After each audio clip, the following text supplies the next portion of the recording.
Coming up on this week's edition of Wildcat Weekly, movie reviews, a Wildcat you should know, and girls gymnastics. All this and more coming up next.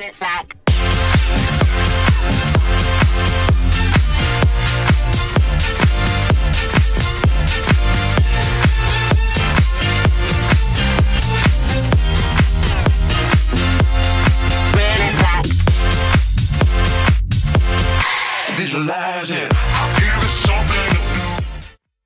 Hi, and welcome to this week's edition of Wildcat Weekly. I'm your host, Paige Blancy. A new attraction near Fox Valley Mall just opened up. Riley and Alex take a look into this story. Skyzone is a new attraction located near Fox Valley Mall. Skyzone is an indoor trampoline park that features open jump, ultimate dodgeball, and sky slam, basketball on trampolines. Skyzone manager Stephen Buck has stated that Skyzone is the world's fastest growing trampoline park chain with locations in 9 countries. Skyzone offers many options to students on their days off, including Jumpapalooza, a special discount to include jump time and food for a group for one price on Friday from 8 to 11 p.m. Sky Jam is also available for teens 16 and older on Saturdays from 8 to 11 p.m. Skyzone has a full-service food bar that offers many different snacks to jumpers. In addition, Skyzone also holds birthday parties and social gatherings. Along with their various packages, Skyzone offers Skyrobics, a low-impact cardio workout for adults. Prices for Skyrobics start at $15, and prices for open jump are low. 30 minutes for $10, 60 minutes for $14, and 90 minutes for $18. Skyzone is closed on Monday, but open Tuesday through Sunday. Skyzone is located at 87 Executive Drive in Aurora. For times, be sure to check skyzone.com. And for Wildcat Weekly, along with Riley Ferran, I'm Alex Farnes. Hockey plays a huge role in a fellow student's life. Keegan takes a look into a Wildcat you should know. While currently playing hockey for Chicago Fury, Sam Martell got drafted into the United States Hockey League to play as a member on the team for going his senior year at Neuqua.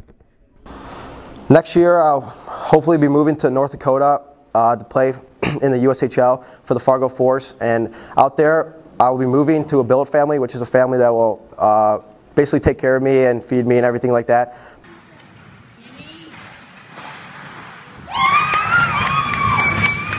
I got the most points in the whole league, got MVP of the whole tournament, and we actually won the tournament coming in first place, and it was just a great time, you know.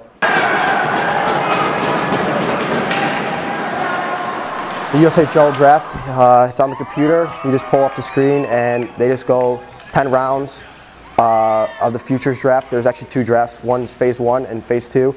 And phase 1 is all my birth year, so it was 99, so all 16-year-olds got drafted. And the round 9 came around and I got picked, round 9, picked 132 to Fargo Force, which is hosted in North Dakota. And then I got 2 months go by, and I had to go to their camp, and I did really good at the camp, and I got affiliated with them, which means that they have my rights for 4 years now, and I'm hoping to play there next year after my last season with Chicago Fury, and then from there I'll just see what happens and see if I can play collegiate or go professional eventually, is my dream. We wish you good luck, Sam. And for Wildcat Weekly, I'm Keegan Sharko. Girls gymnastics does often not receive the recognition that it deserves. Lexi takes a look at this year's competitions. Many sports at Neuqua are working very hard during this winter season. Girls gymnastics so far has had many successes this year. As this year as a team, we've definitely one accomplishment is we became really close. But as a team, I think we've improved so much just by getting closer, and like at meets, we just keep pushing ourselves and we're better physically and we're healthier. This sport specifically is unlike most sports teams here at Neuqua Valley due to the way gymnastics works. The sport naturally is more independent for each gymnast. They compete more so for themselves to rank higher, but the team still works together because we're still scored as a team, and we always cheer each other on at meets, and we want the team to do well together so then we can do well in the state series. The team has been preparing this season for their major event, the Neuqua Valley Invite, taking place this Saturday. Our huge invite is about 12 teams who come together, And all 4 events are usually going at once, and it's just a lot of people and just really great varsity girls who are doing amazing skills, some things that look totally impossible and they make it look super easy. It's also a really short meet, so it's honestly going to be like maybe 2.5 to 3 hours long, which is pretty short for a varsity invite. Come out to support the girls this weekend, Saturday the 16th at 1 o'clock in the Neuqua Gymnastics Gym. And for Wildcat Weekly, I'm Lexi Sanders. 2015 was the year of prestigious movies. Andreas and Tommy take a look at this past year's films.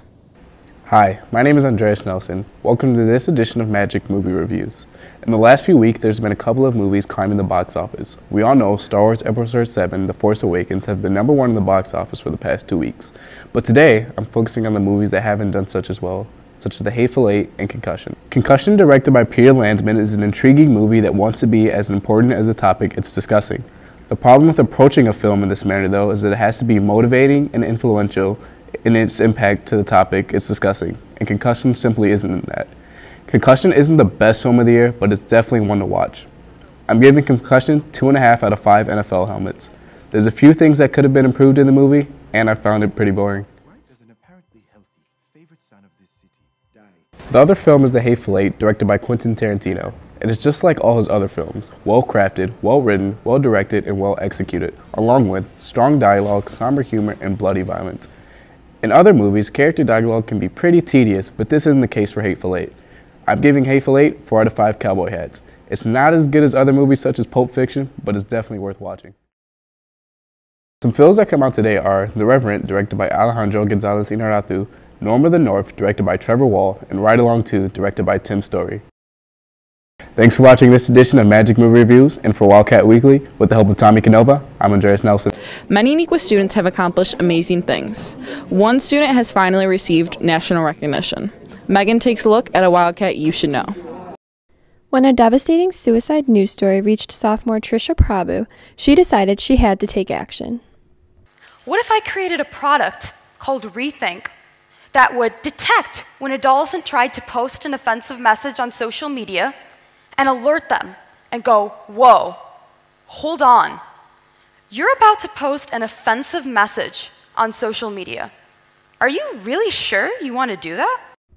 Trisha coded and created an app called Rethink, encouraging students to think before they post, which has had amazing results. Over 93% of the time, teens actually end up changing their mind and deciding not to post or send an offensive message. Since her app, Trisha has received lots of recognition from news stations, even giving multiple TED Talks and competing in the Google Science Fair. I didn't go into this thinking I'm going to create an app and it's going to get international recognition. And I honestly did this because I was curious and I wanted to do something about the issue. Trisha works with people and schools using her app as an anti-bullying campaign. But how can an app distinguish what is actually offensive? So what we do is we actually have some algorithms, some context-sensitive filtering that's actually able to look at the context behind what you're posting. So if you tried to text someone, I hate this person, Rethink will alert you. But if you try to post something like, I hate the weather, it's going to recognize that that's two different things. The Rethink app works as a keyboard on your phone and can be downloaded from the Google Play Store or the App Store. Try out the app and ensure the things you're posting aren't harmful. And for Wildcat Weekly, I'm Megan Bradley. Thanks for watching this week's edition of Wildcat Weekly. Have a great weekend, Wildcats.